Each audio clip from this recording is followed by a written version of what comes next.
I'm saying my progress is fake gray card adjustment.psd found inside the 14 levels curves folder.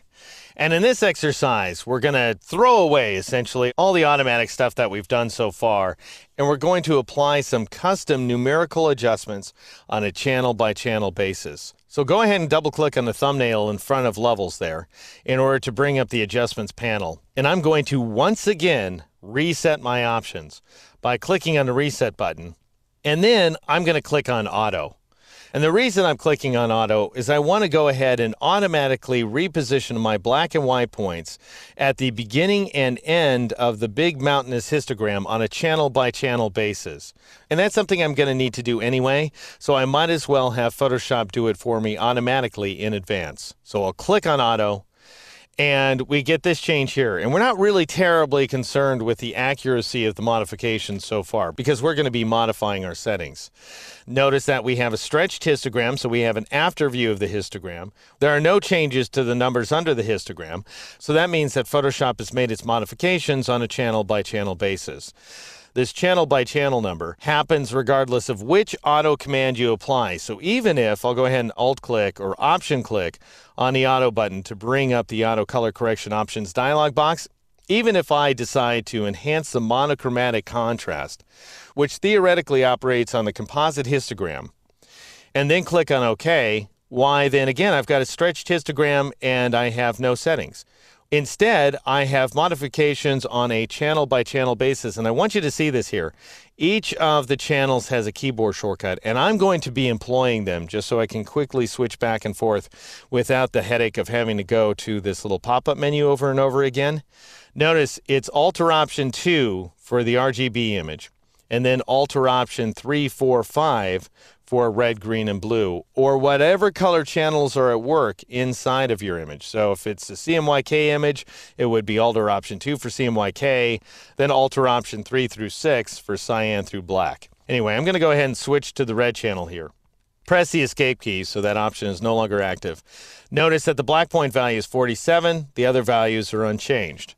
Then if I press Alt or Option 4 for the green channel, 47, the others are unchanged. Alt or Option for blue, 47, the others are unchanged. So even though auto contrast applied its modifications on a channel by channel basis, it applied the exact same modifications to each and every channel. So it would have been the same, we would get the exact same result as if I clicked on the reset button, switched back to RGB, and changed the black value inside of the composite view to 47. That is the exact same color correction right there. Anyway, I'm going to just click on auto to apply the auto tone function. That is, we're changing the black and white points differently on a channel by channel basis.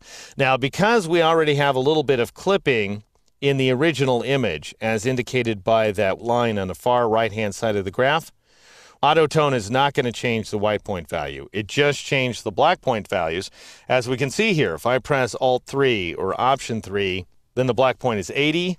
Alt or Option 4 and the black point is 50 in the green channel. Alt or Option 5 and the black point is 44 in the blue channel. All right, so that's a good starting point. What I typically do then is I might go ahead and back it off. Like I'm looking at this image and thinking, we may not have absolutely clipped the shadow detail in the eyelashes and the eyebrows and below her neck, but we're definitely getting awfully dark to the point that we're losing a lot of detail. So I'm going to start on my red channel by pressing Alt or Option 3, and I'll click inside that black point value, which is 80 currently, and I'll press Shift down arrow twice to take it down to 60. And then I'll press Alt or Option 4 in order to switch to the green channel. It starts out as 50. I'll press Shift down arrow once this time around to drop it down to 40. And notice that in each case, here's once again the red channel, and here is the green channel. And I want you to see that in each case, we're just clipping a few colors right there, a few existing luminance levels inside the image. So the auto button on its own is going to clip 0.1%. Then we're backing it off, so we're clipping more like, I would say, 0.05% of the luminance levels inside the image. So I really want to be as kind and loving to that original image as possible. Now I'll press Alt or Option 5 in order to switch to the blue channel, and I'll press Shift down arrow to reduce that value to 34, or I might even take it up to 35, let's say. So where the black point values are concerned, I've got 60 in the red channel, 40 in the green channel, 35 in the blue channel. Now I want to turn around and modify the gamma settings. And I'm going to start here inside the blue channel. Because the image has a little bit of a red color cast, as we've discussed many times so far, I'll tab over to my gamma value, and I'm going to press Shift up arrow. We'd counter that red color cast by increasing the brightness of the other two channels. So I'll take that gamma value up to 1.1. Now she's a little bit too blue, so let's press Alt or Option 4 to switch to the green channel. Notice my gamma value is still active, so the value stays active as you switch channels, which is actually a helpful thing.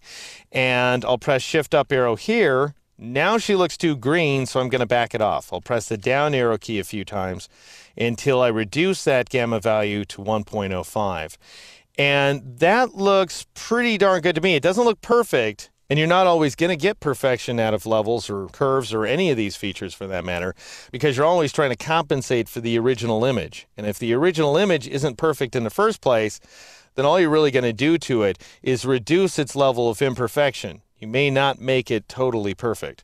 Anyway, this looks pretty darn good though, I have to say. If I turn off levels, this is what she looked like before. This is what the image looks like with my levels adjustments that I've applied so far. Now, the one other thing I'd like to do is really increase the saturation of this image, because the more time I spend with it, the more it comes off as being awfully darn drab. And I'm going to add a vibrance adjustment layer. Now, I haven't given you a keyboard shortcut for vibrance, so we're going to have to create that one manually. I'll click on this left pointing arrowhead in the bottom left corner of the adjustments panel to switch back to the list of color adjustments available to me.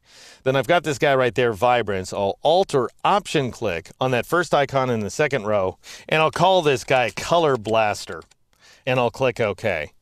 And now I'm going to increase the saturation value just a little bit. I'm going to press Shift up arrow a couple of times in a row to take that saturation value up to +20. And then I'm going to send that vibrance value through the roof. I'm going to take it up to 85%, like so, and press the Enter key or the Return key on the Mac. And that is my final version of the image. I'll collapse the adjustments panel by double-clicking to the right of masks. And then I'll Alt-click or Option-click the eyeball in front of the background layer so that we can see the before version of the image.